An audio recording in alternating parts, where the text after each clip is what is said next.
नमस्कार, मी विशाल परदेशी. मुद्दा महाराष्ट्राचा या बुलेटिनमध्ये आपलं सगळ्यांचं स्वागत. पंतप्रधान नरेंद्र मोदी हे थोड्याच वेळात परीक्षा पे चर्चा करणार आहेत आणि त्या अनुषंगाने भारतभरातलं वेगवेगळ्या इयत्तेतल्या विद्यार्थ्यांना, वेगवेगळ्या शिक्षण उपक्रमातल्या विद्यार्थ्यांना आज बोलवण्यात आलेलं आहे. आणि त्या अनुषंगाने आपण बघतोय की या स्टेडियममध्ये, नवी दिल्लीच्या स्टेडियममध्ये परीक्षा पे चर्चा मोठ्या संख्येने विद्यार्थी जे ते जमलेले आहेत. परीक्षेतला ताणतणाव किंवा परीक्षेचा अभ्यास, अभ्यासाचं व्यवस्थापन, कशा पद्धतीने तयारी करावी, कोणत्याही विषयाचा पेपर देत असताना किंवा त्याची प्रश्नपत्रिका सोडवत असताना काय नेमकं तुम्ही लक्षात घेतलं पाहिजे. ज्या क्षणाला आपल्या मनात खरं तर घालमेल सुरू असते, खास करून मग तो गणिताचा पेपर असेल, इंग्रजीचा पेपर असेल, विज्ञानाचा पेपर असेल, यावेळी मात्र विशेष करून विद्यार्थ्यांना भीती वाटत असते. पण ताणतणावातनं आपण आपल्या स्वतःच्या येणाऱ्या यशावरती किंवा जे यश हमखास मिळणार आहे त्यावरती परिणाम करून घेत असतो. तो जर परिणाम टाळायचा असेल तर नेमकं काय करायला हवं, याविषयी आज पंतप्रधान नरेंद्र मोदी या सगळ्या विद्यार्थ्यांशी संवाद साधणार आहेत. बोलूयात आमचे प्रतिनिधी प्रशांत लीला रामदास आपल्या बरोबर आहेत. प्रशांत, गेल्या वेळी देखील नरेंद्र मोदींनी अशाच पद्धतीने, तेव्हा समोरासमोर नाही पण थेट काही प्रश्न मागवण्यात आलेले होते, व्हर्च्युअली पालकांशी आणि विद्यार्थ्यांशी संवाद साधला होता. आणि आज तर आमने सामने हा सगळा संवाद होतोय. काय माहिती सांगता येईल याबद्दल? विशाल, परीक्षा पे चर्चा हा पंतप्रधान नरेंद्र मोदी यांच्या प्रजांकित कार्यक्रमांपैकी एक कार्यक्रम आहे. या कार्यक्रमात आपल्याला बघितलं असतं की गेल्या 2 वर्षापासून कोरोनाचा प्रभाव हा संपूर्ण देशात आहे. तरी पण पंतप्रधान नरेंद्र मोदी यांनी व्हिडिओ कॉन्फरन्सच्या माध्यमातून ज्या पद्धतीने पालकांशी आणि विद्यार्थ्यांसोबत संवाद साधला होता, त्यानंतर आता 2 वर्षानंतर पहिल्यांदा पुन्हा एकदा प्रत्यक्षरित्या हा संवाद साधला जात आहे. आणि ज्यामध्ये जर बघितलं आपण तर एकतर थेट विद्यार्थ्यांची संवाद आहे. प्रशांत, जरा तुला थांबवतोय. परीक्षा पे चर्चा या कार्यक्रमासाठी म्हणून पंतप्रधान नरेंद्र मोदी आता एक क्षणाला नवी दिल्लीच्या तालकटोरा या स्टेडियमच्या बाहेर जे ते पोहोचलेले आहेत त्यांचं स्वागत करण्यात येत आहे. आणि थोड्याच वेळात थेट व्यासपीठावरती जाऊन ते सगळ्या विद्यार्थ्यांशी संवाद साधतील. यावेळी त्यांच्याबरोबर केंद्रीय पेट्रोलियम मंत्री धर्मेंद्र प्रधान आणि इतरही महत्त्वाचे मंत्री जे ते दिसत आहेत.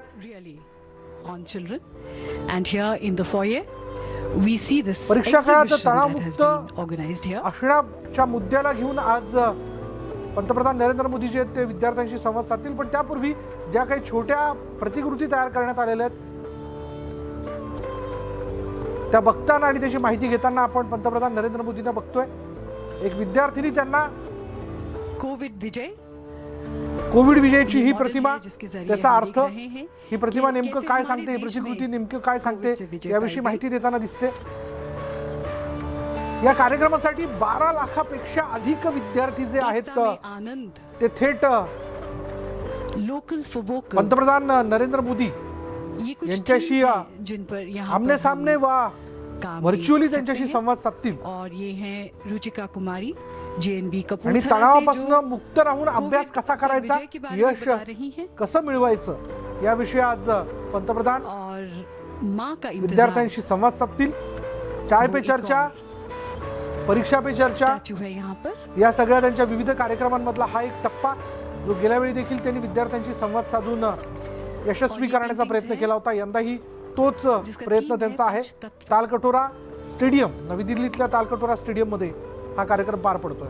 आणि यावेळी विद्यार्थ्यांनी साकारलेल्या वेगवेगळ्या पेंटिंग्स आपण पाहतोय. म्हणजे पेंटिंगच्या माध्यमातून पर्यावरणाशी संबंधित काही संदेश देण्याचा देखील प्रयत्न करण्यात आलेला आहे.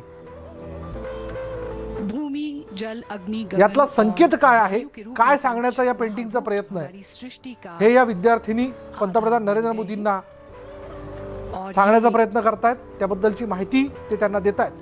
आजादी का अमृत महोत्सव, यंदा आपण स्वातंत्र्याचा अमृत महोत्सव साजरा करतोय आणि त्या अनुषंगाने हमारे देश में आजादी का अमृत महोत्सव बड़े या अमृत महोत्सवाबद्दल व्यक्त होणाऱ्या पेंटिंग्स देखील तिथे ठेवण्यात आलेल्या आहेत.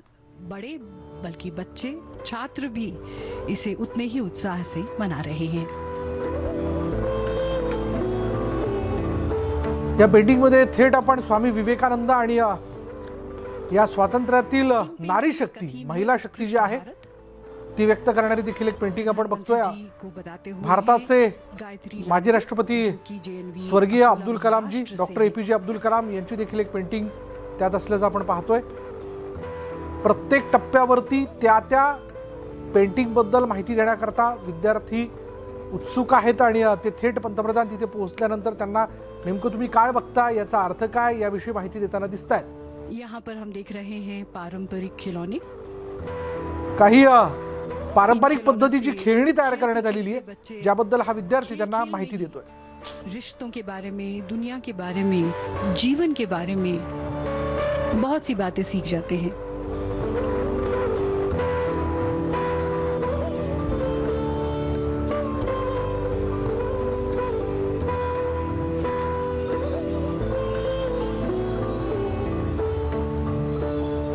महात्मा गांधी से प्रेरित होकर बच्चे अपने जीवन में उनके आदर्शों को लाने की कोशिश कर रहे हैं और ये है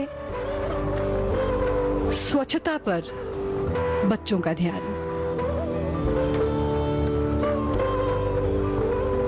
रिया विश्वकर्मा केवी जमुना कॉलियरी एमपी से हैं, जो बच्चों को ट्रेडिशनल पेंटिंग्स के बारे में बता रही हैं. ये मधुबनी पेंटिंग्स हैं, तरह तरह की चित्रकलाएं हैं जो हमारे देश की पारंपरिक कलाओं का हिस्सा है और जिसे बच्चे बनाकर हमारी पारंपरिक कलाओं के बारे में सीखते हैं. Namami Gange, a very important project of the Honorable Prime Minister to clean our rivers, especially the river Ganga. Azadi Ka Mahotsav, a celebration of 75 years of India's independence and a celebration of the great heroes who guard our borders. And this painting, Indian Heroes, shows heroes of the pandemic, the doctors, the healthcare workers, media personnel, and the various other people who remained active despite all the dangers of the pandemic.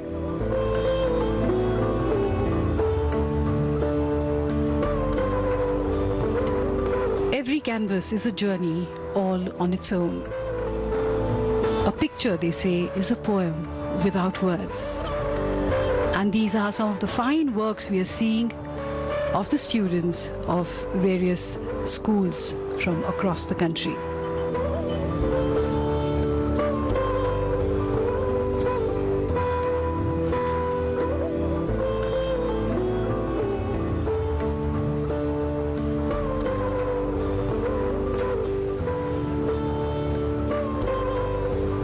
Shubham Maji is showing his watercolors.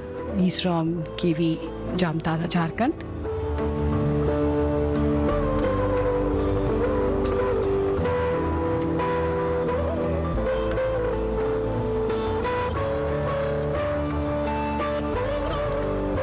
Art enables us to find ourselves and lose ourselves at the same time.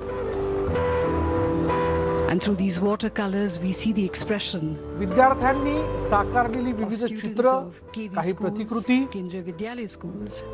या सगळ्या प्रतिकृती किंवा त्यांची चित्र यंदा आपण जो स्वातंत्र्याचा अमृत महोत्सव साजरा करतोय तेच व्यक्त होताना दिसतायत. हा अमृत महोत्सव साधत असताना आतापर्यंत जे जे काय म्हणून आपल्या संस्कृतीत आपण जपलं, बालमनात जे जे काही व्यक्त झालं ते सगळं काही इथे मांडून त्याबद्दल माहिती देत आहेत हे विद्यार्थी. विविध धाटणीतली ही वेगवेगळी चित्र बरंच काही सांगून जातात.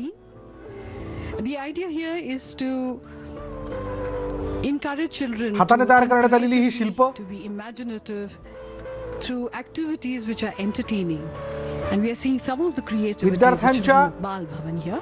सर्जनशीलतेबद्दल Expression through colors, व्यक्त होताना दिसतायत. monochrome but beautiful आणि हे nonetheless. सगळं विद्यार्थ्यांच्या वतीने तयार करण्यात आलेलं आहे, ज्याबद्दल पंतप्रधान नरेंद्र मोदी माहिती घेत आहेत. याच कार्यक्रमात हे देखील सांगायला आनंद होतोय की अकोल्यातल्या जवाहर नवोदय विद्यालयाच्या 4 बालचित्रकार विद्यार्थिनींना परीक्षा पे चर्चा कार्यक्रमासाठी निमंत्रित करण्यात आले. त्यांच्या वतीने देखील प्रातिनिधिक पातळीवर प्रश्न विचारले जातील. By using simple everyday things, one can create objects of great beauty. आणि आता इथून पुढे प्रदर्शनाच्या पुढल्या टप्प्यावरती जात या सुरेख वस्तूंबद्दलची माहिती Who is पंतप्रधान मोदी जाणून घेत आहेत. to the Honorable Prime Minister. अर्थात इथे उपस्थित असणारा प्रत्येक विद्यार्थी देखील उत्सुक आहे की त्याला थेट पंतप्रधानांना त्याच्या टप्प्यावरती असणाऱ्या सगळ्या वेगवेगळ्या गोष्टींबद्दलची माहिती देण्याची संधी मिळते. बरं, ही चित्र देशातील वेगवेगळ्या राज्यातल्या संस्कृतींना देखील अभिव्यक्त करतात, हे तितकंच खरं. कारण जी मुलं आता पंतप्रधानांना माहिती देतात ती भारतातल्या वेगवेगळ्या ठिकाणांहून त्यांच्याकडे तयार करण्यात आलेल्या वस्तू इथे आणून प्रदर्शनात मांडून त्याची माहिती देताना दिसतात. मग कोणी यातला महाराष्ट्रातला आहे, कोणी मध्य प्रदेशमधला आहे, कोणी राजस्थानचा आहे, कोणी उत्तर प्रदेशचा आहे, तर कोणी एखादा विद्यार्थी मणिपूरचा असू शकतो. अशा विविध राज्यांमधील हे विद्यार्थी आपापल्या राज्याचं प्रतिनिधित्व करत त्या राज्यातल्या विद्यार्थ्यांच्या मार्फत तयार करण्यात आलेल्या सर्जनशील कलाकृतींबद्दल माहिती देताना दिसत आहेत. आणि यातनं digital collaboration, वेगवेगळ्या पद्धतीने and environmental conservation and green India असेल climate किंवा change डिजिटल resilience. इंडिया असेल. The children have expressed these themes. मग आता in various राज्याच्या ways एकूणच using देशाच्या different प्रगतीविषयी येणाऱ्या materials. काळात आपण कुठल्या मोहिमेला Watercolors, वेगाने पुढे oils, नेणं आवश्यक clay. आहे याविषयी देखील या To चित्रांच्या express how माध्यमातून they see काही संदेश देण्याचा these प्रयत्न themes. करण्यात आलेला आहे. And these are the sisters आणि या Nandita and वैदिक Nivedita गणिताची from KV जादू Kottayam. याबद्दल They teach या विद्यार्थ्यांनी त्यांना माहिती देतात. Vedic maths. मोठ्या उत्सुकतेने After पंतप्रधानांनी having देखील mastering Vedic maths themselves, they याविषयी teach प्रश्न the विचारलेत. magic of Vedic maths to their fellow students. गणित या so विषयाला that they घेऊन can कायम आपल्या मनात overcome एक the भीती असते, fear म्हणजे ती of सगळ्यांच्याच maths. मनात असते असं नाही, पण These two ज्यांच्या मनात ती sisters असते do online ते बऱ्याच free वेळेस tuitions. या But for गणिताचा certain पेपर देखील sessions, देत they असताना requested the students फारच to चिंतेत तो donate पेपर देण्याचा प्रयत्न करतात. money पण to गणित हा PM अत्यंत cares, साधा and close to 15,000 आणि सहज rupees समजून were घेण्यासारखा raised विषय by them. असल्याची भावना देखील या विषयावरती So प्रेम children करणाऱ्या by विद्यार्थ्यांकडून learning व्यक्त maths होताना also दिसते. learnt about आणि social त्यातल्याच या responsibility. दोन विद्यार्थिनी असाव्यात They या learnt पंतप्रधान about नरेंद्र मोदींना याविषयी contributing माहिती their देतात. bit in service of the nation. And this is Easy Health, an innovative device यापूर्वीही पंतप्रधान नरेंद्र मोदींनी स्टार्टअप इंडिया बद्दलची घोषणा केलेली होती. अर्थात या स्टार्टअप इंडियाच्या माध्यमातून स्वतःचं एक स्टार्टअप घेऊन पुढे येऊन आपण आपला व्यवसाय सुरू करू शकता किंवा एक चांगले उद्योजक होऊ शकता, ही भावना त्यावेळी त्यांनी रुजवण्याचा प्रयत्न केलेला होता. अर्थात त्याचाच एक मूलभूत मुद्दा जो आहे की हे विद्यार्थी काही वेगवेगळ्या वस्तू देखील तयार करताना दिसत The आहेत. two sisters have something else to explain to the Honorable Prime Minister.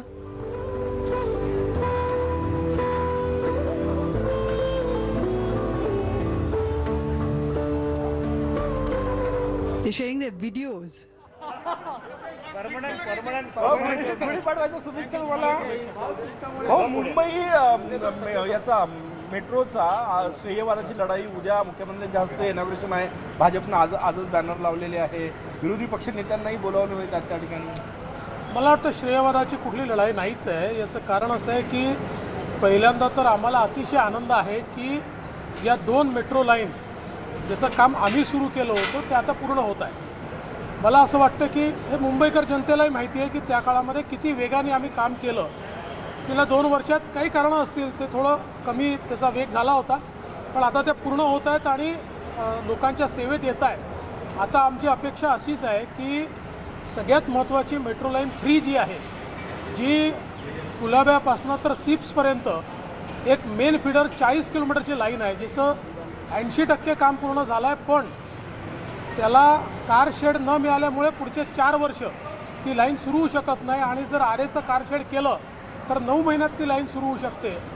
ती लाईन तात्काळ सुरू करण्याचा प्रयत्न देखील सरकारने करावा, अन्यथा नुसतं श्रेय घेता घेता हे अपश्रेय देखील त्यांना त्या ठिकाणी घ्यावं लागेल आणि मुंबईकरांना मोठा त्रास सहन करावा लागेल. अच्छे दिन हा एप्रिल फुल आहे असं संजय राऊत म्हणाले. संजय राऊत रोज काहीतरी बोलत असतात, तुम्ही महत्त्व देता, मी देत नाही. हो, अल्पसंख्याक समाजाच्या मेळाव्यामध्ये शरद पवार यांनी तर थोड्यापूर्वीच एक वक्तव्य केलं की शालेय अभ्यासक्रमामध्ये विद्यार्थ्यांमध्ये विष घालण्याचा प्रयत्न भाजप करत आहे. अभ्यासक्रम बदलून मला असं वाटतं की जो काही अभ्यासक्रम आहे हा अभ्यासक्रम पूर्वीपासून चालत आलेला आहे आणि या अभ्यासक्रमामध्ये वेळोवेळी एक्सपर्ट्सनी काही बदल केलेले आहेत. केवळ अल्पसंख्याकाची मतं मिळवण्याकरता त्यांच्यामध्ये भीतीचं वातावरण तयार करण्याचं काम हे या ठिकाणी काही नेते करतात, त्यातलाच हा प्रकार आहे. काश्मीर फाईल चित्रपटाला रिलीज होऊ द्यायला नको ते शेवटी अलीकडच्या काळामध्ये राष्ट्रवादी असेल, काँग्रेस असेल आणि शिवसेना असेल यांच्यामध्ये अल्पसंख्याक मतं मिळवण्याकरता एक चढाओढ लागली आणि त्यातनं अशी वक्तव्य या ठिकाणी येतात. महाविकास आघाडीचे 90% आमदार नाराज आहे असं तुम्हाला पण वाटतं का? मी याच्यावर काय बोलतो.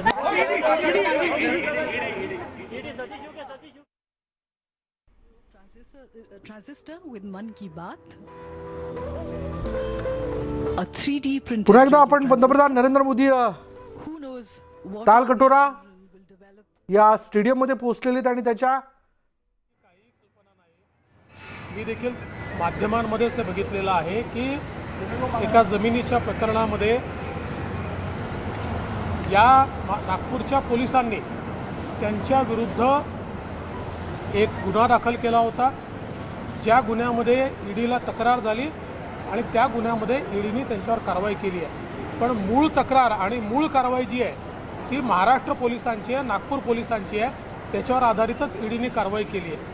यात सगळ्यात महत्त्वाची गोष्ट अशी आहे की त्यांच्याविरुद्ध 2005 पासनं खूप मोठ्या प्रमाणात तुम्हाला कल्पना आहे की वेगवेगळ्या प्रकारचे FIR आहेत आणि एवढंच नाही तर वेगवेगळ्या जजेसची कंप्लेंट खोटी केल्याबद्दल त्यांच्याविरुद्ध कंटेम्प्ट ऑफ कोर्ट मुंबई उच्च न्यायालयात झाला.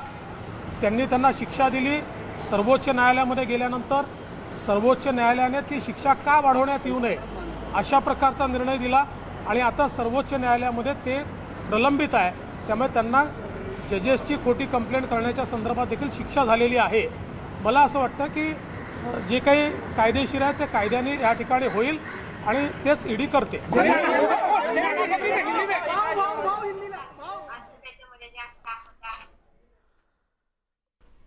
आणि आता आपण पुन्हा एकदा आलेलो आहोत नवी दिल्लीतल्या तालकटोरा स्टेडियममध्ये, ज्या क्षणाला आता मैं केंद्रीय विद्यालय कपूरथला पंतप्रधान नरेंद्र मोदी हे तिथे पोहोचलेले. 12वीं कक्षा में पढ़ती हूँ. मैं बहुत एक्साइटेड हूँ और बहुत ही खुशनसीब समझती हूँ खुद को कि मुझे मौका मिला है और प्रधानमंत्री जी हमसे खुद बातचीत करेंगे और जो हमारा स्ट्रेस होता है और जब वो हमसे बातचीत करते हैं वो सारा स्ट्रेस हम दूर हो जाता है और हमें बहुत अच्छा महसूस होता है.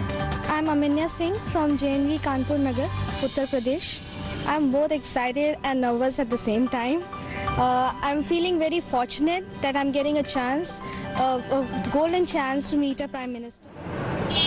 त्याच्यामुळे तुम्ही या सगळ्या गोष्टीला वेगळ्या ह्याच्यात येऊन जाऊ नका. आता विचारा. पोलिसांची तक्रार होती त्या आधारावर आणि उकेशी तुमचा नाना पटोलेंचे वकील असं म्हणून पुढे येत आहे, याच्याबद्दल काय म्हणणार? गडकरींच्या विरोधातल्या पिटिशनमध्ये ते माझे वकील आहेत. रश्मी शुक्लाच्या प्रकरणामध्येही जो मोठा ग्रुप आमचा वकिलाचा त्याच्यातही ते वकील आहेत.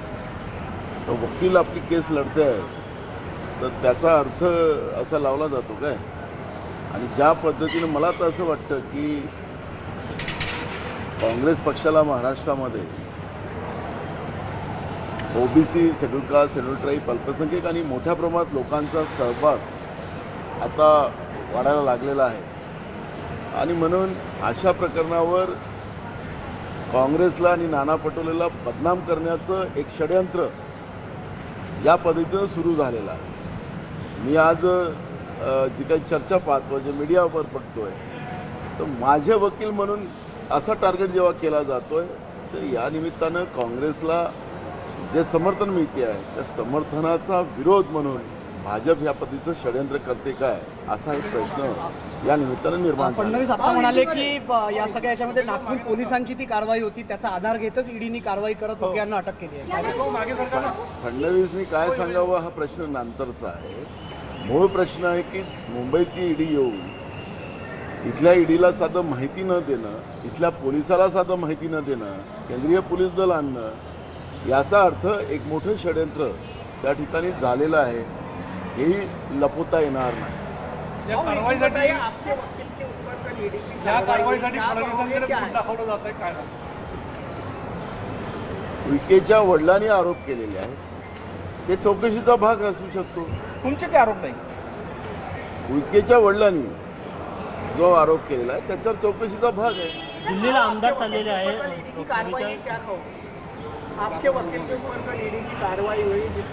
मेरा वकील बोलकर जिस तरह से कांग्रेस का बढ़ता हुआ राज्य में प्रभाव और नाना पटोले को बदनाम कर कांग्रेस को बदनाम करने की जो सोच माध्यम के माध्यम से बीजेपी जो सोच रही है वो कभी पूरा नहीं होगी. कोई भी केसेस में वकील लगाना ही पड़ता है. तो वकील एक शिक्कामोर्तब होता है क्या, आइडेंटिफाई होता है क्या? आज मेरे साथ लड़ने वाला वकील दूसरे का मेरे विरोध वालों के साथ भी लड़ते हैं. तो जिस तरह से माहौल जो बनाया जा रहा है उसका मतलब ही यह है कि कांग्रेस का महाराष्ट्र में बढ़ता हुआ प्रभाव ये बीजेपी के लिए प्रॉब्लमेटिक हुआ और इसलिए नाना पटोले को और कांग्रेस को बदनाम करो वकील के माध्यम से. ये तरीका जो बीजेपी ने बनाई है इसमें ये मंसूबे में कभी वो सफल नहीं हो. संसदीय लोकसभेसाठी काही आमदार दिल्लीला जात आहे.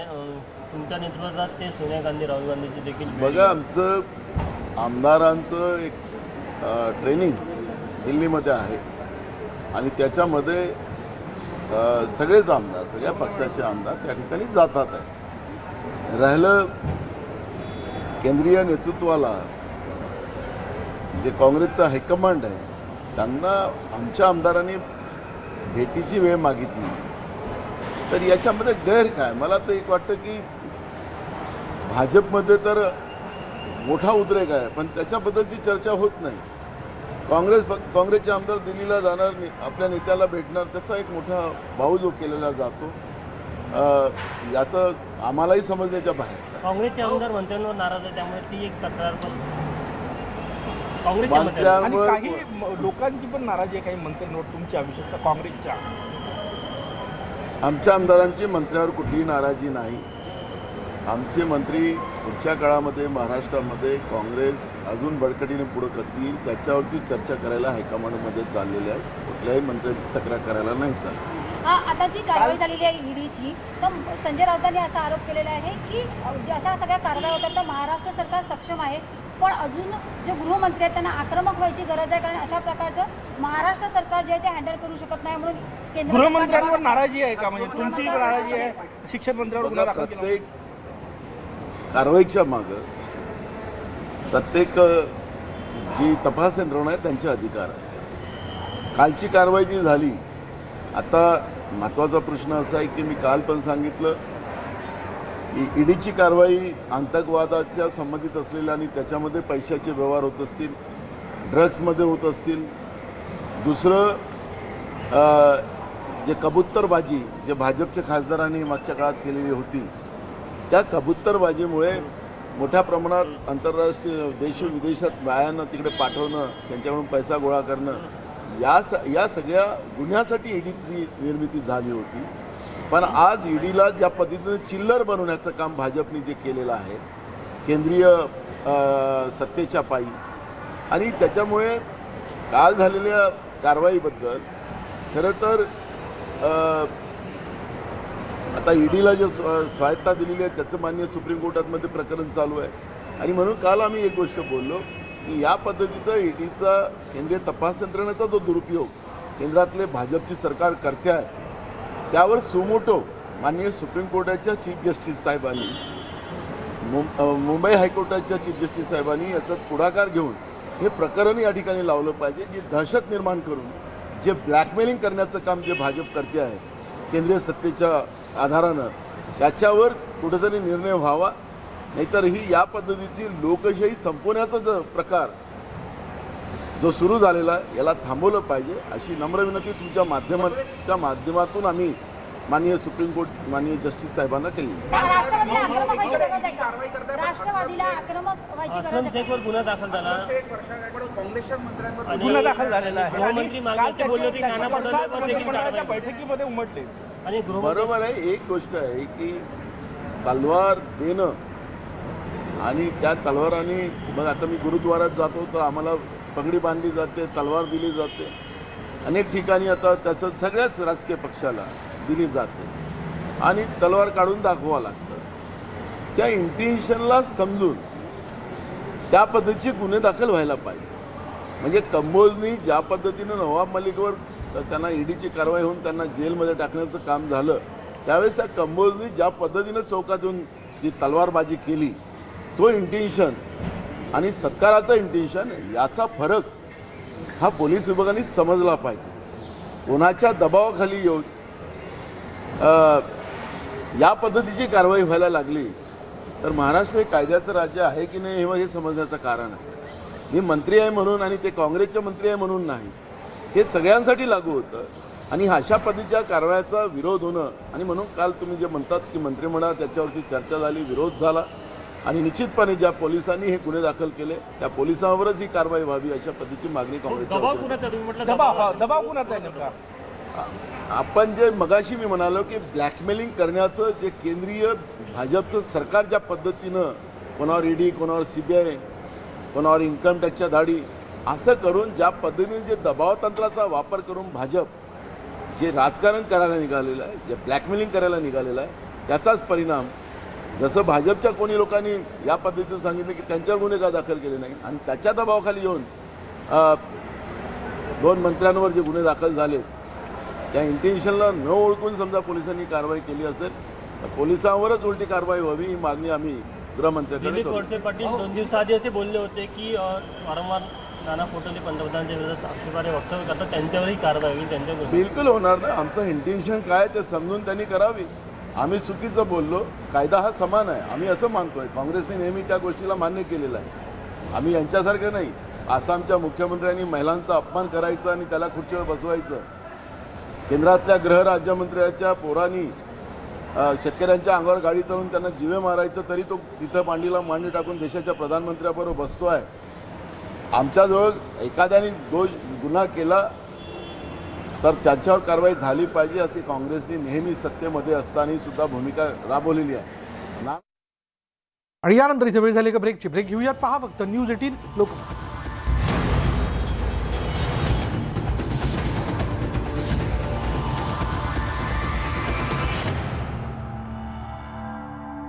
जामीन अर्ज फेटाळल्यानंतर पोलीस पथकाकडून त्यांचा शोध सुरू आहे. दरम्यान सौरभ त्रिपाठी लखनौमध्ये असल्याची माहिती मिळते. ॲडव्होकेट सतीश उके आणि त्यांचे बंधू प्रदीप उके यांना घेऊन ईडीचं पथक मुंबईत दाखल झालंय. आज त्यांना सत्र न्यायालयात हजर केलं जाणार आहे. देवेंद्र फडणवीस यांच्या विरोधात कोर्टात खटला दाखल करणारे सतीश उके यांच्या घरी ईडीने छापा टाकला होता आणि त्यानंतर त्यांना ताब्यात घेण्यात आलं.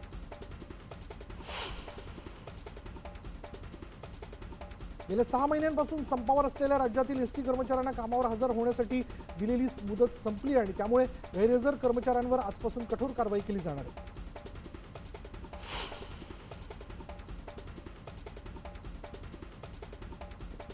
अजित पवारांनी दिलेल्या एसटी कर्मचाऱ्यांनी जे अल्टिमेटम दिलं होतं त्या अल्टिमेटम नंतर पुण्यात गेल्या महिन्याभरात 234 कामगार पुन्हा रुजू झालेत कामावरती आणि कर्मचारी पुन्हा कामावर रुजू झाल्याने नागरिकांनी सुटकेचा निश्वास सोडला.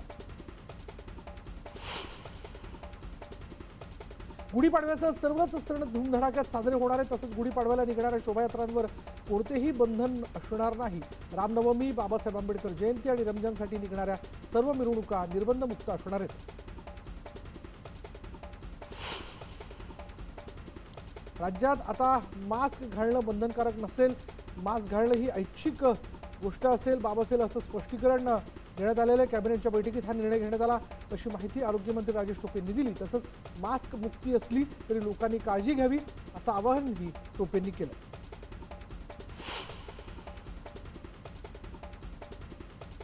नवीन आर्थिक वर्षात वीज दर कमी करण्यात आले. आप सबको नमस्कार.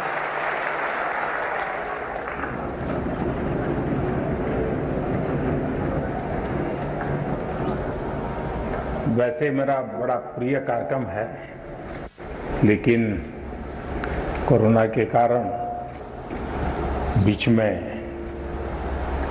मैं आप वैसे साथियों को मिल नहीं पाया, तो मेरे लिए आज का कार्यक्रम जरा विशेष खुशी का है, क्योंकि एक लंबे अंतराल के बाद आप सबसे मिलने का मौका मिल रहा है।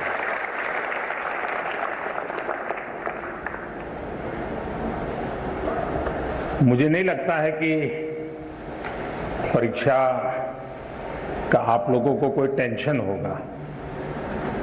मैं सही हूं ना? मैं सही हूं ना? आप लोगों को टेंशन नहीं होगा ना? अगर टेंशन होगा तो आपके माता पिता को होगा कि क्या करेगा। सच में बताइए, किसको टेंशन है, आपको कि आपके परिवार वालों को? जिनको खुद को टेंशन है वो हाथ ऊपर करे।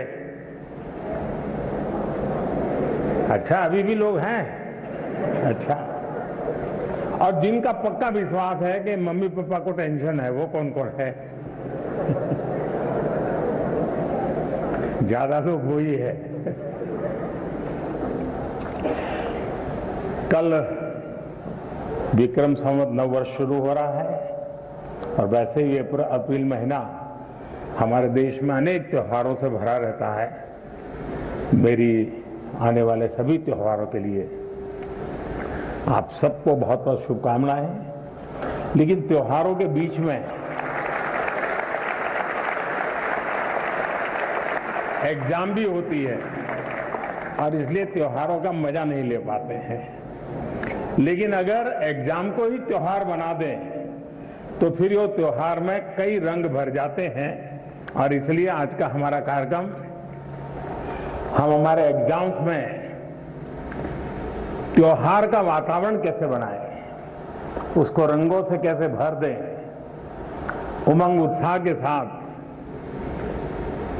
हम परीक्षा के लिए कैसे प्रस्थान करें, इन्हीं बातों को लेकर के हम चर्चा करेंगे। कई साथियों ने बहुत सारे सवाल मुझे भेजे भी हैं। कुछ लोगों ने मुझे ऑडियो मैसेज भी भेजा है, कुछ लोगों ने वीडियो मैसेज भेजा है। मीडिया के साथियों ने भी स्थान स्थान पर विद्यार्थियों से बातें करके कई सवाल निकाले हैं। लेकिन समय सीमा में जितना कर सकता हूं उतना जरूर करूंगा। लेकिन मैं इस बार एक नया साहस करने वाला हूं, बस क्योंकि पिछले 5 बार का अनुभव है कि बाद में कुछ लोगों की शिकायत रहती है कि मेरी बात रह गई, मेरी बात नहीं आई वगैरह। तो मैं एक काम करूंगा इस बार कि आज जितना हो सकता है समय की सीमा में हम बातें करेंगे, लेकिन बाद में आपके जो सवाल है उसको मैं अगर समय मिला तो वीडियो के माध्यम से, कभी प्रवास करते समय मेरे पास मौका होगा तो ऑडियो के माध्यम से, या तो फिर रिटन टेक्स्ट के रूप में मैं नमो ऐप पर सारे चर्चा को फिर से एक बार आपके सामने जो चीजें यहां छूट गई हैं उसको रखूंगा, ताकि आप नमो ऐप पर जाकर के, और उसमें भी इस बार एक नया प्रयोग किया है, माइक्रो साइट बनाई है, तो वहां पर भी जाकर के आप इसका लाभ उठा सकते हैं। तो आइए हम कार्यक्रम प्रारंभ करते हैं। सबसे पहले कौन है? Thank you honourable prime minister sir. माननीय प्रधानमंत्री जी, आपका प्रेरक एवं ज्ञानवर्धक उद्बोधन सदैव हमें सकारात्मक ऊर्जा एवं विश्वास से भर देता है। आपके बृहद अनुभव एवं ज्ञानपूर्ण मार्गदर्शन की हम सब उत्सुकता से प्रतीक्षा कर रहे हैं। माननीय, आपके आशीर्वाद एवं अनुमति से हम इस कार्यक्रम का शुभारंभ करना चाहते हैं। धन्यवाद मान्यवर।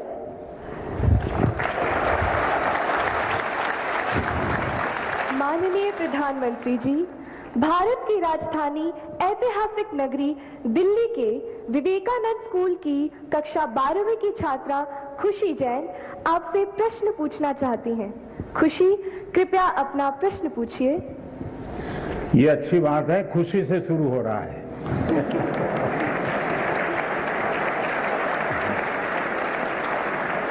और हम भी चाहते हैं कि परीक्षा पूरी होने तक खुशी ही खुशी रहे। माननीय प्रधानमंत्री महोदय, नमस्कार। मेरा नाम खुशी जैन है। मैं कक्षा 12वीं विवेकानंद स्कूल आनंद विहार दिल्ली की छात्रा हूँ। मान्यवर, मेरा प्रश्न है, जब हम घबराहट की स्थिति में होते हैं तो परीक्षा के समय हम तैयारी कैसे करें? धन्यवाद। धन्यवाद खुशी। मान्यवर, साहित्यिक परंपरा के परिप्रेक्ष्य में अत्यंत समृद्ध प्रदेश छत्तीसगढ़ के बिलासपुर के कक्षा 12वीं के छात्र ए श्रीधर शर्मा कुछ इसी तरह की समस्या से जूझ रहे हैं। वह उत्सुक है प्रधानमंत्री जी के समक्ष अपनी बात रखने को। श्रीधर, कृपया अपना प्रश्न पूछिए। नमस्कार माननीय प्रधानमंत्री महोदय, मैं ए श्रीधर शर्मा दक्षिण पूर्व मध्य रेलवे उच्चतर माध्यमिक विद्यालय नंबर 1 बिलासपुर छत्तीसगढ़ के कक्षा 12वीं आर्ट्स का छात्र हूं। महोदय, मेरे प्रश्न कुछ इस प्रकार हैं। मैं परीक्षा संबंधी तनाव से कैसे निपटूं? अगर मेरे अंक अच्छे नहीं आए तो क्या होगा? अगर मुझे अपेक्षित अंक प्राप्त नहीं हुए तो क्या होगा? और अंततः अगर मेरे ग्रेड अच्छे नहीं आए तो मैं अपने परिवार की निराशा से कैसे निपटूं? धन्यवाद Shridhar. From the land where the Sabarmati Sant Mahatma Gandhi ji started his Satyagraha movement, I invite Kenny Patel, a class 10 student of Vadodara, who earnestly seeks your guidance on similar challenges faced by her. Kenny, please ask your question. Greeting Prime Minister sir. My name is Kenny Patel. I am from Treehouse High School, Vadodara, Gujarat from class 10th. My question is how to overcome the stress of completing the whole syllabus with a proper revision to enhance our marks and result, and how to take proper sleep and rest during the examination time. Thank you sir. Thank you Kenny. माननीय प्रधानमंत्री जी, खुशी, श्रीधर शर्मा तथा केनी पटेल परीक्षा के तनाव से व्यथित हैं। उन्हीं की तरह देश भर से अनेक विद्यार्थियों ने एग्जाम स्ट्रेस से संबंधित प्रश्न पूछे हैं। परीक्षा के तनाव से लगभग सभी विद्यार्थी प्रभावित होते हैं और आपके मार्गदर्शन के अभिलाषी हैं। माननीय प्रधानमंत्री जी, एक साथ आप लोगों ने इतना सवाल पूछ लिए हैं कि ऐसा लग रहा है कि मुझे ही पैनिक से गुजरना पड़ेगा। देखिए, आपके मन में भय क्यों होता है, ये प्रश्न मेरे मन में है। क्या आप पहली बार एग्जाम देने जा रहे हैं? क्या आप में से कोई नहीं है जो पहली बार एग्जाम देने जा रहा है? मतलब कि आपने बहुत सारी एग्जाम दे चुके हैं और अब तो आप प्रकार से एग्जाम के इस दौर से आखिरी छोर की तरफ पहुंच चुके हैं। इतना बड़ा समंदर पार करने के बाद किनारे पर डूबने का डर, ये तो दिमाग में बैठता नहीं है। तो पहली बात है कि आप मन में एक बार तय कर लीजिए कि परीक्षा जीवन का एक सहज हिस्सा है। हमारी विकास यात्रा का छोटे छोटे छोटे पड़ाव है और उस पड़ाव से हमें गुजरना है। हम गुजर चुके हैं। जब इतनी बार हम एग्जाम दे चुके हैं, एग्जाम देते देते देते एक प्रकार से हम एग्जाम प्रूफ हो गए हैं। और जब ये विश्वास पैदा हो जाता है तो ये नहीं, आने वाली किसी भी एग्जाम के लिए ये अनुभव अपने आप में आपकी ताकत बन जाते हैं। इसे, आपके इन अनुभव को, जिस प्रक्रिया से आप गुजरे हैं, उसको आप कतई छोटा मत मानिए। दूसरा, ये आपके मन में जो पैनिक होता है, क्या ये तो नहीं है कि प्रिपेयर्डनेस में कमी है?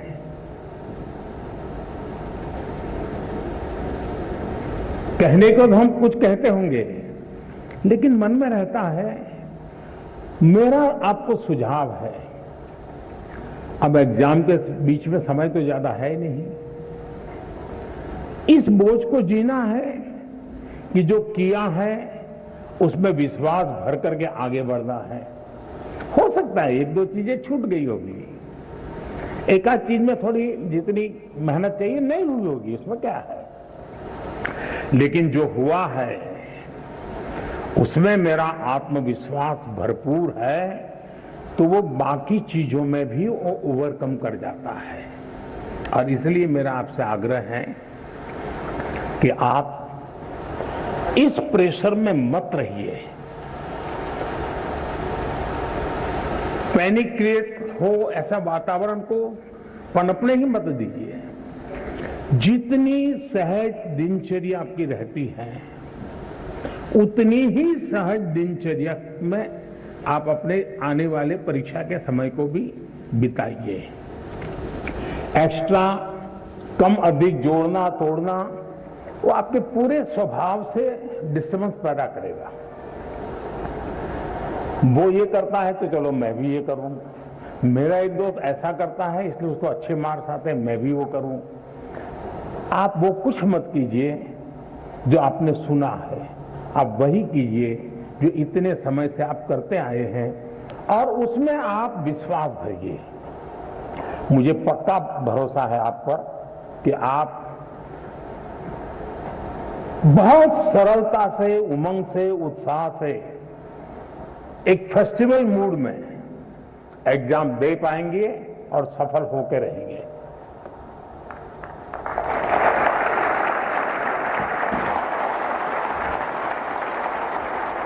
Thank you, Honorable Prime Minister, sir, for teaching us to accept exams as a natural experience, to believe in ourselves.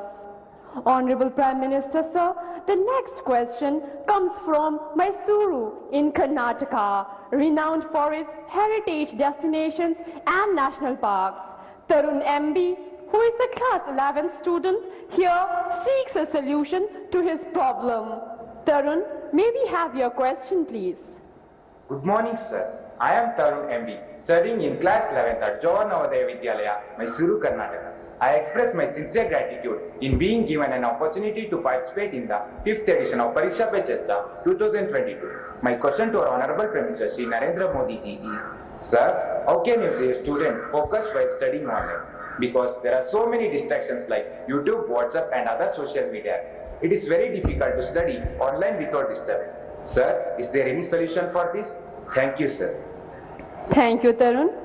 Honorable Prime Minister, sir, Sahid Ali, a class 10 student of Silver Oak School, Delhi Cantonment Board, is eager to ask his question on a similar subject. Sahid, please ask your question. नमस्कार महोदय, माननीय प्रधानमंत्री जी, मैं Sahid Ali silver oak school Delhi cantonment board में 10वीं कक्षा का छात्र हूं। पिछले 2 वर्षों से हम अपनी पढ़ाई ऑनलाइन मोड में कर रहे हैं। इंटरनेट के इस्तेमाल से हम में से बहुत से बच्चों में सोशल मीडिया और ऑनलाइन गेमिंग की एडिक्शन सी हो गई है। इस स्थिति से बाहर निकलने के लिए क्या करें? कृपया हमारा मार्गदर्शन कीजिए। Thank you, Sahid. Honorable Sir, Kirtana Nair, a class 10 student from Thiruvananthapuram, Kerala, is plagued by the same problem and expects to receive guidance from you, sir. Kirtana's question has been received from times now. Kirtana, please ask your question. Hi, I am Kirtana from class 10 in Christ School, Thiruvananthapuram, Kerala. As we all know, our classes have shifted online during the pandemic. There is so much distraction in our homes in the form of mobile, social media, etc. Sir, so my question is, how can we improve the learning through online classes? Thank you, Kirtana. Honorable Sir, online education has challenged not only students but teachers too. Mr. Chandra Chudeshwaran M., a teacher from Krishnagiri, seeks guidance and direction from you. Sir, please ask your question. Namaste, Honorable Prime Minister Sir. I am Chandrachud Ishwaran from the Ashok Leyland School, Hosur, Tamil Nadu. My question is, as a teacher, conducting online teaching and learning has become a challenge. How best to face it, sir? Dhanyavad Mahoday. Thank you, sir. Honorable Prime Minister, sir, Tarun, Sahit, Kirtana and Chandrachadeshwarinder, sir, are all anxious about the online education has caused them to addicted to and distracted by social media during the last 2 years. Honorable sir, from different parts of the country, we have received many similar questions. Out of those, these are the selected ones that sum up everyone's concerns. I request you to please guide them, sir. मेरे मन में एक सवाल आता है, क्योंकि आप लोगों ने बताया कि कहीं इधर इधर भटक जाते हैं। थोड़ा अपने आप को पूछिए कि जब आप ऑनलाइन रीडिंग करते हैं तो सचमुच में रीडिंग करते हैं कि रील देखते हैं?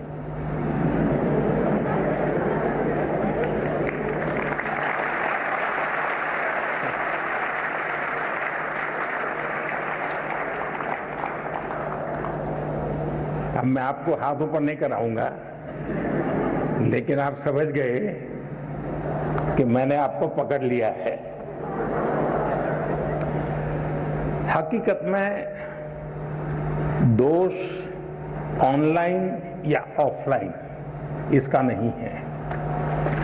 आप अनुभव किए होंगे, क्लास में भी बहुत बार आपका शरीर क्लासरूम में होगा, आपकी आंखें टीचर की तरफ होगी, लेकिन कान में एक भी बात नहीं जाती होगी, क्योंकि आपका दिमाग कहीं और होगा। कान को तो कोई दरवाजा नहीं लगाया है, कोई खिड़की नहीं लगाई, लेकिन मन कहीं और है तो सुनना ही बंद हो जाता है, रजिस्टर ही होता है। जो चीजें ऑफलाइन होती हैं वही चीजें ऑनलाइन भी होती हैं। इसका मतलब है कि माध्यम समस्या नहीं है, मन समस्या है।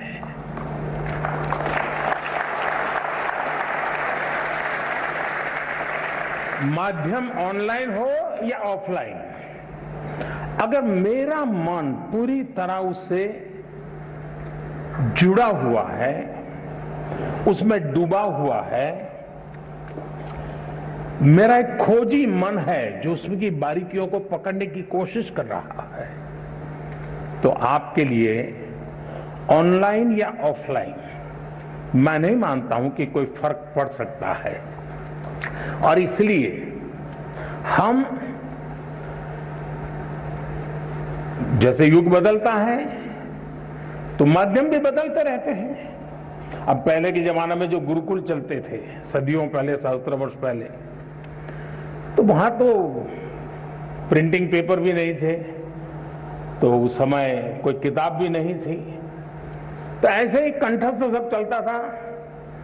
तो उनकी श्रवण शक्ति इतनी तेज रहती थी कि सुनते थे और उसको कंठस्थ कर लेते थे, और पीढ़ी दर पीढ़ी कान के द्वारा सीख करके, बाद में युग बदल गया, प्रिंटेड मटेरियल आ गया, किताबें आने लगी, तो लोगों ने उसमें ढाल दिया। ये इवोल्यूशन लगातार चलता रहा है, ये, और यही तो मानव जीवन की विशेषता है। तो वो इवोल्यूशन का एक हिस्सा है कि आज हम डिजिटल गैजेट के माध्यम से, नए टेक्नोलॉजिकल टूल के माध्यम से बड़ी आसानी से चीजों को प्राप्त कर सकते हैं और बड़े व्यापक रूप से प्राप्त कर सकते हैं। इसे हमने एक अपॉर्चुनिटी मानना चाहिए, हमने इसे समस्या नहीं मानना चाहिए। लेकिन ये भी सही है कि कभी हमने एक कोशिश करनी चाहिए,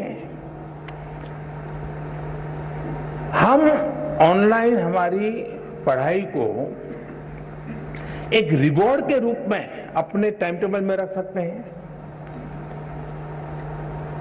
मुझे पक्का विश्वास है कि मान लीजिए आपके टीचर के द्वारा मिली हुई नोट्स और स्टैंडर्ड मटेरियल कहीं आपको ऑनलाइन अवेलेबल है, दोनों को बराबर देखेंगे तो आप ही उसका वैल्यू एडिशन कर सकते हैं। आप कहेंगे हाँ टीचर ने इतना बताया था, मुझे इतना याद रहा था, लेकिन यहाँ 2 चीजें मुझे अच्छी मिल गई है, अच्छे तरीके से मिल गई है, मैं दोनों का जोड़ कर दूंगा, तो वो आपकी ताकत बहुत बढ़ा देंगे।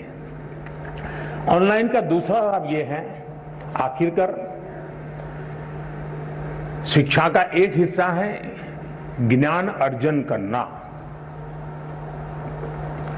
अब ऑनलाइन और ऑफलाइन का सिद्धांत क्या हो सकता है? मैं मानता हूं ऑनलाइन पाने के लिए है, ऑफलाइन बनने के लिए है।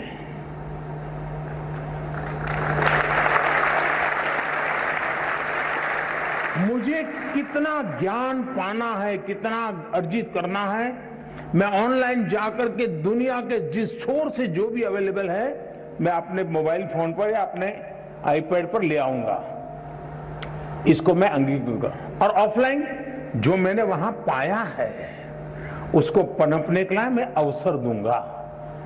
मैं ऑफलाइन उस जो चीजों को, मैं अब मान लीजिए यहां साउथ इंडिया के साथियों ने मुझे पूछा, आखिर में बड़ा कम करते हुए बात हुई, टीचर महोदय ने पूछा, तो मैं कहूंगा कि मां ऑनलाइन आपने डोसा कैसे बनता है, कौन से इंग्रेडिएंट होते हैं, क्या प्रोसेस होता है, सब देख कर लिया, लेकिन पेट भरेगा क्या?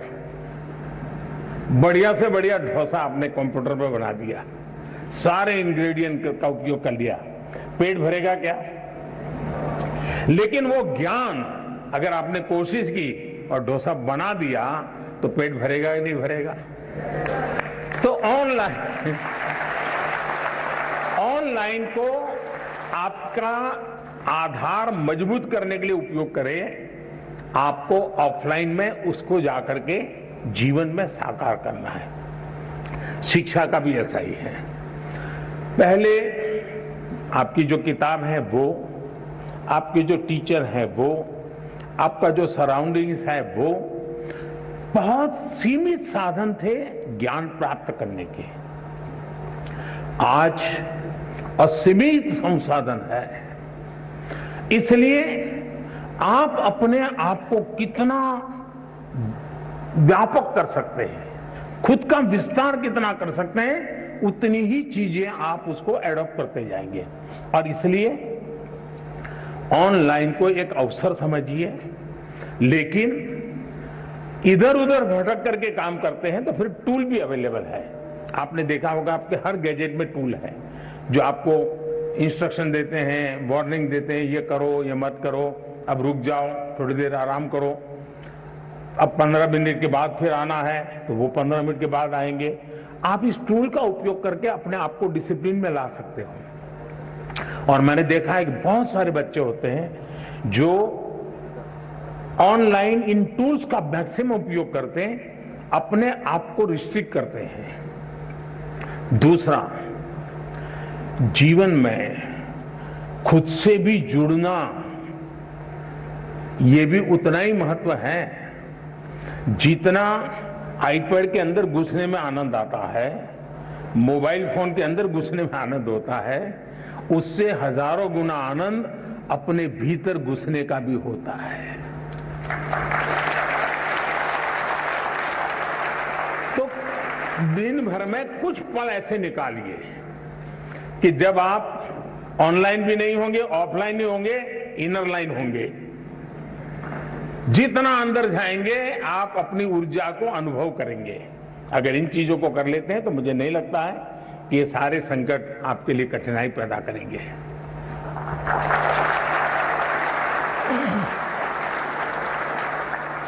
माननीय प्रधानमंत्री जी, आपने हमें मूल मंत्र दिया कि जब हम एकाग्र मन होकर अपनी पढ़ाई करें तो सफलता हमें अवश्य मिलेगी। धन्यवाद महोदय। माननीय प्रधानमंत्री जी, वैदिक सभ्यता और सिंधु घाटी सभ्यता के मुख्य निवास स्थान पानीपत हरियाणा से सुश्री सुमन रानी, जो कि एक शिक्षिका है, आपके समक्ष अपना प्रश्न रखना चाहती है। सुश्री सुमन रानी मैम, कृपया अपना प्रश्न पूछिए। श्री महोदय जी, मैं Suman Rani, TGT social science, DAV police public school Panipat से। सर, मेरा आपसे प्रश्न है कि नई शिक्षा नीति छात्रों को उनके कौशल को विकसित करने में नए अवसर कैसे प्रदान करेगी? धन्यवाद महोदय। धन्यवाद मैम। मान्यवर, पूर्व के स्कॉटलैंड नाम से प्रसिद्ध मेघालय के ईस्ट खासी हिल्स की कक्षा 9वीं की छात्रा शीला वैष्णव भी आपसे इसी विषय पर प्रश्न पूछना चाहती है।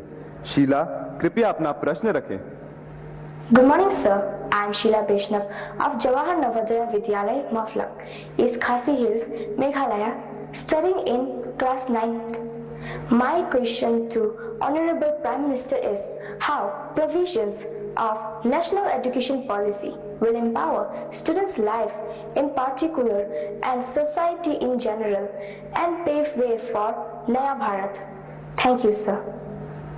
Thank you Sheela. श्रद्धेय प्रधानमंत्री जी, नई शिक्षा नीति को ध्यान में रखते हुए इस तरह के कई और भी सवाल देश भर से प्राप्त हुए हैं, जिनमें विद्यार्थियों ने यह अभिव्यक्त किया है कि हमारी रुचि कुछ और होती है, हम विषय कोई और पढ़ रहे होते हैं। ऐसी स्थिति में क्या करें? कृपया मार्गदर्शन कर कृतार्थ करें। जरा गंभीर प्रकार का सवाल पूछा है और इतने कम समय में उसका पूरा विस्तार से जवाब देना भी कठिन है। पहली बात तो है, ये न्यू एजुकेशन पॉलिसी के बजाय हम ये कहें ये नेशनल एजुकेशन पॉलिसी है, एनईपी। कुछ लोग एन को न्यू कहते हैं, एक्चुअली ये नेशनल एजुकेशन पॉलिसी है। और मुझे अच्छा लगा कि आपने पूछा, शायद दुनिया में शिक्षा की नीति निर्धारण में इतने लोगों का इन्वॉल्वमेंट हुआ होगा, इतने स्तर पर हुआ होगा, ये अपने आप में शायद एक बहुत बड़ा वर्ल्ड रिकॉर्ड है।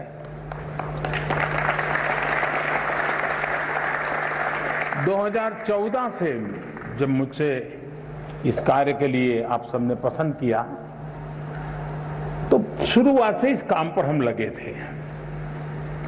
करीब 6-7 साल तक बहुत ब्रेनस्टॉर्मिंग हुआ, हर स्तर पर हुआ। गांव के शिक्षकों के बीच हुआ, गांव के स्टूडेंट्स के बीच हुआ, शहर के शिक्षकों के बीच हुआ, शहर के स्टूडेंट्स के बीच हुआ। बॉयज स्टूडेंट्स ने कहा, गर्ल्स स्टूडेंट्स ने कहा, दूर सुदूर पहाड़ों में, जंगलों में, यानी एक प्रकार से हिंदुस्तान के हर कोने में सालों तक इस विषय पर ब्रेनस्टॉर्मिंग हुआ। उस सब के जिस तैयार किए गए और देश के बहुत ही अच्छे विद्वान, और वो भी आज के युग को ध्यान में रखते हुए जो लोग साइंस और टेक्नोलॉजी से जुड़े हुए थे, ऐसे लोगों के नेतृत्व में इसकी विशद चर्चाएं हुई। उसमें से एक ड्राफ्ट तैयार हुआ, उस ड्राफ्ट को फिर लोगों के बीच में भेजा गया और 15-20 लाख इनपुट्स आए। यानी इतना बड़ा एक्सरसाइज, इतनी व्यापक एक्सरसाइज, उसके बाद एजुकेशन पॉलिसी आई है। और ये एजुकेशन पॉलिसी को मैंने देखा है कि पॉलिटिकल पार्टी, सरकार कुछ भी करें तो कहीं न कहीं से तो विरोध का स्वर, कुछ न कुछ तो हर कोई मौका ढूंढता रहता है। लेकिन अब मेरे लिए खुशी की बात है कि नेशनल एजुकेशन पॉलिसी का हिंदुस्तान के हर तबके में पुरजोश स्वागत हुआ है। और इसलिए इस काम को करने वाले सब अभिनंदन के अधिकारी, लाखों लोग हैं जिन्होंने इसको बनाया है। ये सरकार ने नहीं बनाया है, देश के नागरिकों ने बनाया है, देश के विद्यार्थियों ने बनाया है, देश के टीचर्स ने बनाया है और देश के भविष्य के लिए बनाया है।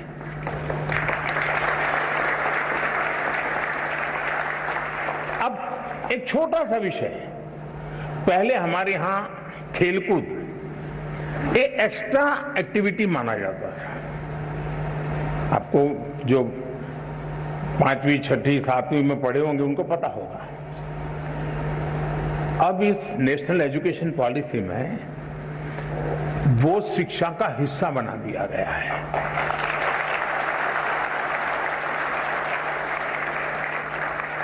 यानी खेलकूद खेलना खिलने के लिए बहुत अनिवार्य होता है।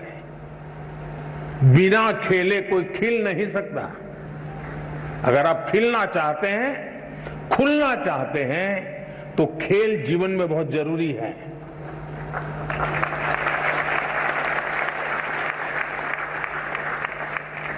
टीम स्पिरिट आता है, साहस आता है, अपने प्रतिस्पर्धी को समझने की ताकत आती है। ये सारी किताबों में से जो सीखते हैं खेल के मैदान में आसानी से सीख सकते हैं, लेकिन वो पहले हमारी शिक्षा व्यवस्था से बाहर था, एक्स्ट्रा एक्टिविटी था, उसको प्रतिष्ठा दी। अब आप देखते हैं कि परिवर्तन आने वाला है और इन दिनों खेलकूद में जो रुचि बढ़ रही है तो उसको एक प्रतिष्ठा मिली है। फर्क मैं एक ऐसी चीज बता रहा हूं कि जो आपको ध्यान में आए। कहने के लिए तो मेरे पास बहुत सारी चीजें हैं। उसी प्रकार से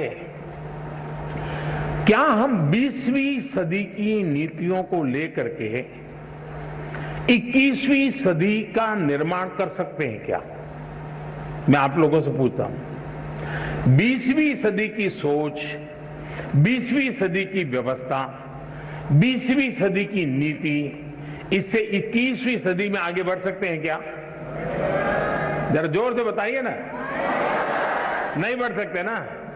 तो हमें 21वीं सदी के अनुकूल अपनी सारी व्यवस्थाओं को, सारी नीतियों को ढालना चाहिए कि नहीं ढालना चाहिए? अगर हम अपने आप को इवॉल्व नहीं करेंगे तो हम ठहर जाएंगे, और ठहर जाएंगे ऐसा नहीं, हम पिछड़ जाएंगे।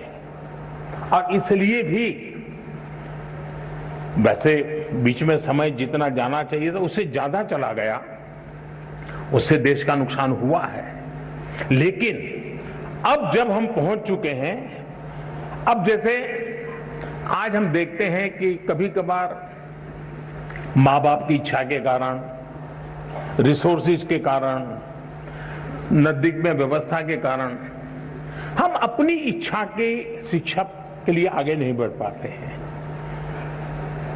और सब प्रेशर के कारण और प्रतिष्ठा के कारण एक ढर्रे पर चले गए। हाँ, नहीं डॉक्टर बनना है, लेकिन हमारा जो इंस्टिंक्ट है कुछ और है। मुझे वाइल्ड लाइफ में इंटरेस्ट है, मुझे पेंटिंग में इंटरेस्ट है, मुझे टेक्नोलॉजी में इंटरेस्ट है, मुझे साइंस में इंटरेस्ट है, मुझे रिसर्च में इंटरेस्ट।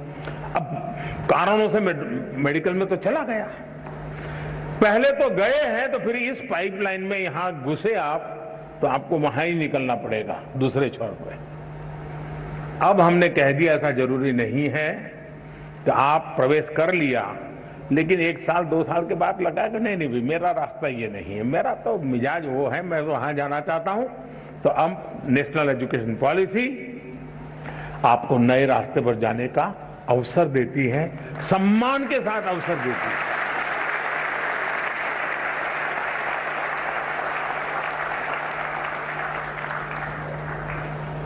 आज हम जानते हैं पूरी दुनिया में स्किल का महात्म्य बहुत बढ़ गया है।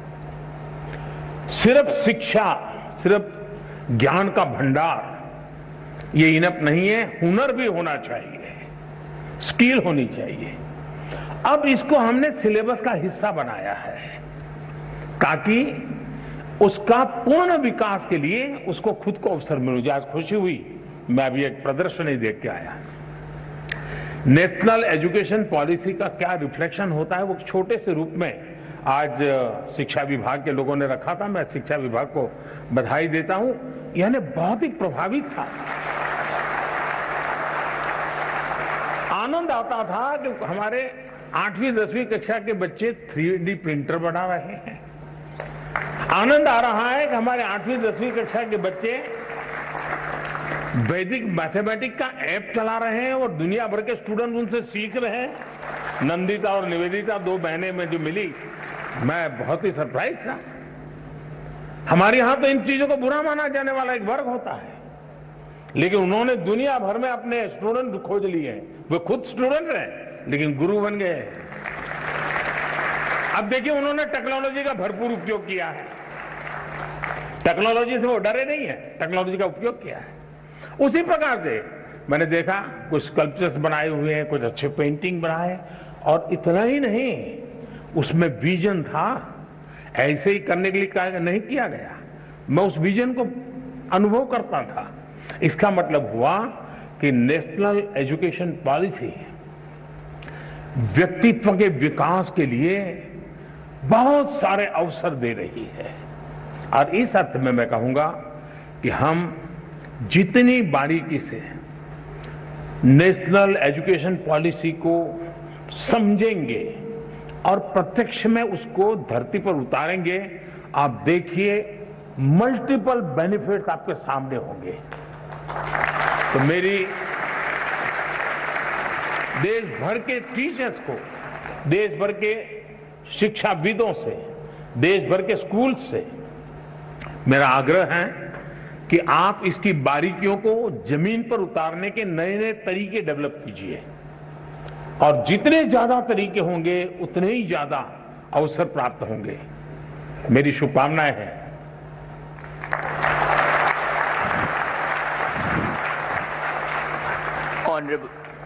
Honorable Prime Minister, sir, now we are absolutely confident that the national education policy will redefine the meaning of education for us and our future is brilliant. हम खेलेंगे तो अवश्य खेलेंगे। Honorable sir, Roshni of Rajkiya Kanya Inter College in the industrial town of Ghaziabad seeks respected Prime Minister's help and guidance on certain issues. Roshni, please ask your question. नमस्कार महोदय, माननीय प्रधानमंत्री जी, मैं रोशनी राजकीय कन्या इंटर कॉलेज विजयनगर गाजियाबाद उत्तर प्रदेश में 11वीं कक्षा की छात्रा हूँ। मान्यवर, मेरा प्रश्न यह है कि मुझे आश्चर्य है कि क्या छात्र परीक्षा से डरते हैं या अपने माता पिता और शिक्षकों से? क्या हमें परीक्षा को बहुत गंभीरता से लेना चाहिए जैसे कि हमारे माता पिता या शिक्षक हमसे उम्मीद करते हैं, या बस त्योहारों की तरह उनका आनंद लें? कृपया हमारा मार्गदर्शन करें। धन्यवाद। थैंक यू रोशनी। 5 नदियों के क्षेत्र, गुरुओं की भूमि स्थित समृद्ध राज्य पंजाब के भटिंडा से 10वीं की छात्रा किरणप्रीत इसी विषय पर अपना प्रश्न पूछना चाहती हैं। किरणप्रीत, कृपया अपना प्रश्न पूछें। Good morning, Honorable Prime Minister Sir. My name is Kiranpreet Kaur of class 10th. I study in Doon Public Senior Secondary School, Kalyan Sukha District, Bathinda, Punjab. Sir, my question to you is, how do I deal with my family's disappointment if my results are not good? I don't have negativity against my parents, because I know they need more reassurance than I do. Thank you, sir. Please guide me. धन्यवाद Kiranpreet. Honorable Prime Minister, sir, like many of us, Roshni and Kiranpreet also find it a challenge to deal with the expectations of their parents and teachers. We look forward to your advice. Honorable sir. रोशनी, क्या कारण है कि आपने जब ये सवाल पूछा तो सबसे ज्यादा तालियां बजी? क्या कारण है?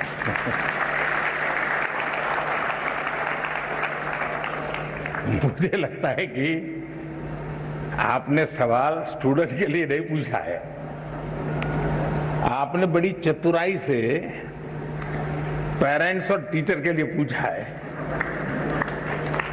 और मुझे लगता है कि आप चाहती हैं कि मैं आज यहाँ से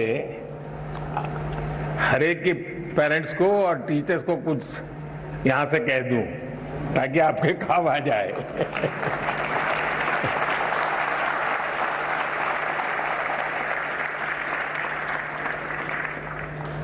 इसका मतलब कि आप पर प्रेशर है टीचर का, आप पर प्रेशर है पेरेंट्स का, और इसलिए आपको उलझन है कि मैं मेरे लिए कुछ करूं कि उनके कहने पर करूं। अब उनको समझा नहीं पा रहे हैं और मैं अपना छोड़ नहीं पा रहा हूं, ये आपकी चिंता मैं महसूस कर रहा हूं। मैं सबसे पहले तो पेरेंट्स को और टीचर्स को ये जरूर कहना चाहूंगा कि कृपा करके आप मन में सपने लेकर के जीते हैं, या तो जो सपने आपके खुद के अधूरे रह गए हैं, आप जो करना चाहते थे अपने विद्यार्थी काल में, आप जो अपने जीवन में करना चाहते थे वो नहीं कर पाए, और इसलिए दिन रात आपको लगता है कि बस इसको तो वो बना के रहूंगा। यानी आप अपने मन की बातों को, अपने सपनों को, अपनी अपेक्षाओं आकांक्षाओं को अपने बच्चे में एक प्रकार से इंजेक्ट करने की कोशिश करते हैं। बच्चा आपको रिस्पेक्ट करता है, माँ बाप की बात को बहुत महत्व देता है। दूसरी तरफ टीचर कहते हैं कि देखिए तुम्हें ये करना है, तुम ये करो, हमारे स्कूल में तो ये है रहता है, हमारी तो ये परंपरा है। आपका मन कुछ तीसरा ही करता है। और ज्यादातर हमारे बच्चों के विकास में ये जो कंफ्यूज और कॉन्ट्राडिक्टरी जो प्रभावों के बीच में उसे गुजरना पड़ता है, ये उसके लिए बहुत बड़ी चिंता का विषय होता है। और इसलिए पुराने जमाने में टीचर का परिवार से संपर्क रहता था। परिवार के हर लोग को टीचर जानते थे, और परिवार भी अपने बच्चों के लिए क्या सोचता है उसे टीचर परिचित होते थे।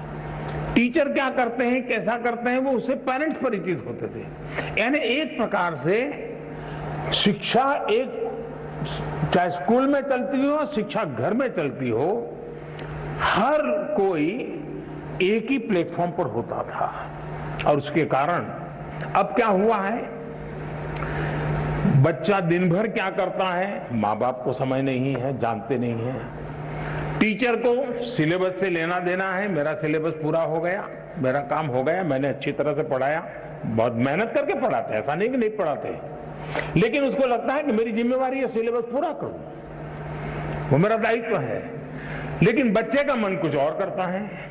और इसलिए जब तक चाहे पेरेंट्स हो या टीचर्स हो या स्कूल का एनवायरनमेंट हो, हम बच्चे के शक्ति और उसकी सीमाएं, उसकी रुचि, उसकी प्रवृत्ति, उसकी अपेक्षा, उसकी आकांक्षा, इन सबको बारीकी से ऑब्जर्व नहीं करते हैं, उसको जानने समझने का प्रयास नहीं करते हैं, और हम उसको धक्का मारते जाते हैं, तो कहीं न कहीं वो लड़खड़ा जाता है। और इसलिए मैं रोशनी के माध्यम से सभी पेरेंट्स को, सभी टीचर्स को कहना चाहूंगा कि आप अपने मन की आशा अपेक्षा के अनुसार अपने बच्चों पर बोझ बढ़ जाए, इससे बचने का प्रयास करें। उनकी, और हर बच्चे के पास एक स्ट्रेंथ होती है, हर माँ बाप को स्वीकारना होगा कि आपके तराजू में वो फिट हो या ना हो, लेकिन परमात्मा ने उसको किसी न किसी विशेष ताकत के साथ भेजा है, उसके अंदर कोई सामर्थ्य है। ये आपकी कमी है, ये आपकी कमी है कि आप उसके सामर्थ्य को पहचान नहीं पाते हो। ये आपकी कमी है कि आप उसके सपनों को समझ नहीं पा रहे हो, और इसलिए दूरी वहीं से बन जाती है। और मैं चाहूंगा बच्चों से कि आप प्रेशर के बीच भी, अब ये तो मैं नहीं कहूंगा माँ बाप का मत सुनो, मैं ये तो नहीं कहूंगा टीचर की बात मत सुनो, ये तो सलाह ठीक नहीं होगी, सुनना तो है ही है, वो जो कहते हैं उसको समझना है, लेकिन हमें उन चीजों को स्वीकार करना है जो हमारे भीतर बहुत सहज रूप से, आपने देखा होगा धरती भी वैसे तो निर्जीव लगती है, एक बीज बोएंगे तो उसमें से कुछ नहीं निकलता है, लेकिन उसी धरती पर दूसरा बीज बोएंगे तो बहुत कुछ निकल के आता है, बहुत बड़ा वट वृक्ष बन जाता है। दोष धरती का नहीं है, कौन सा बीज बोया है उस पर है। और इसलिए आपको पता है कि कौन सी चीज आप आसानी से अडॉप्ट कर लेते हैं, कौन सी चीज आपको मन के साथ एकदम उसमें आगे बढ़ जाते हैं। आप जी जान से उसमें जीतते जाइए, आपको कभी बोझ महसूस नहीं होगा। और शुरू में शायद शुरू में रुकावट आएगी, लेकिन बाद में परिवार गर्व करने लग जाएगा। हाँ, हम तो सोचते थे कि इसमें ये बहुत अच्छा किया, आज तो हमारा नाम रोशन हो गया। 4 लोगों के बीच में बैठते हो तो तारीफ होती है। जो कल तक आप कोई ताकत को स्वीकार नहीं करते थे, वो आने वाले समय में आप ही के ताकत का गौरवगान करना शुरू कर देंगे। और इसलिए आप हंसते खेलते उमंग के साथ जो मिनिमम रिक्वायरमेंट है उसको पूरा करते हुए अतिरिक्त जो सामर्थ्य है उससे जोड़ते हुए आगे बढ़ेंगे, आपको बहुत फायदा होगा।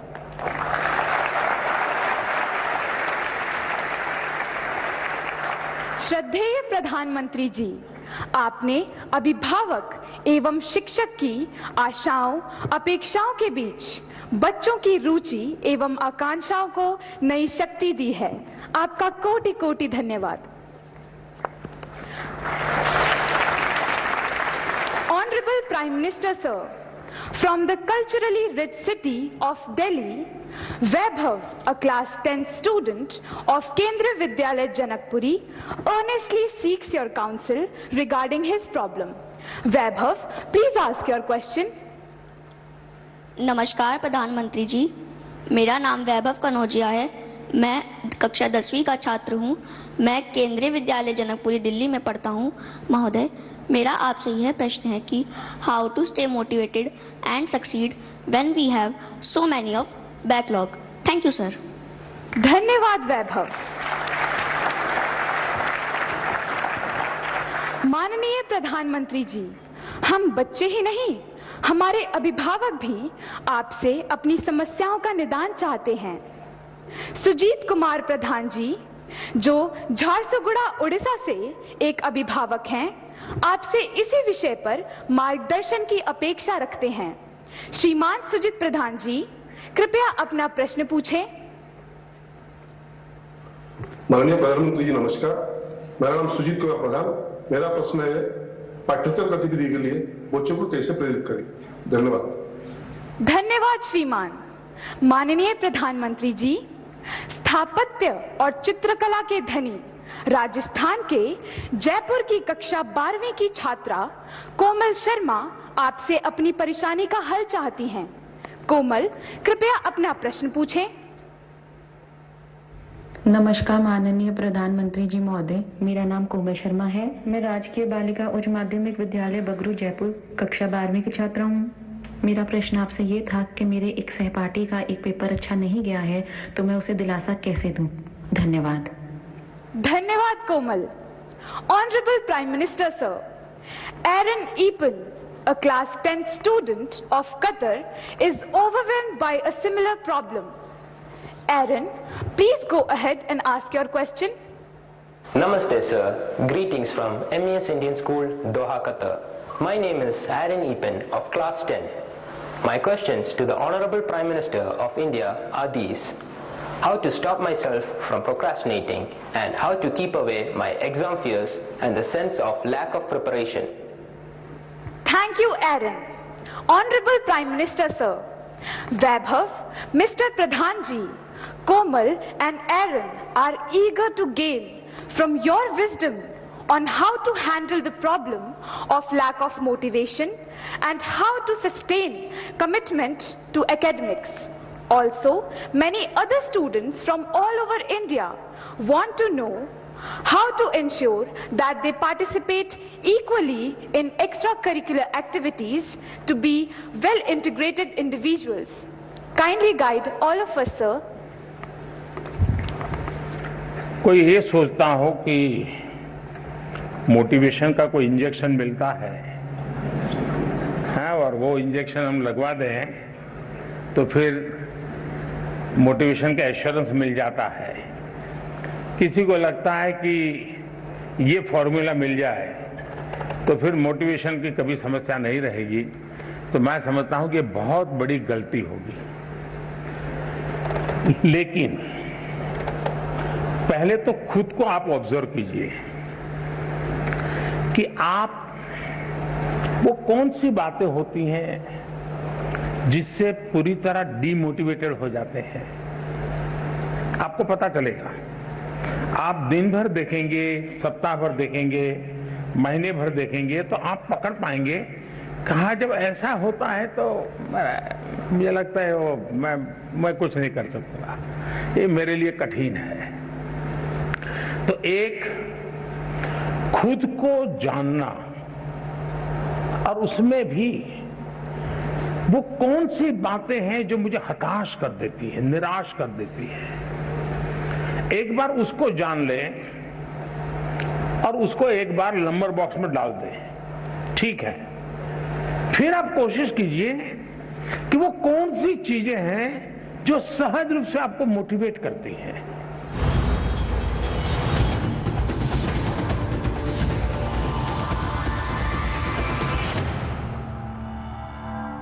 एक कर्मचारी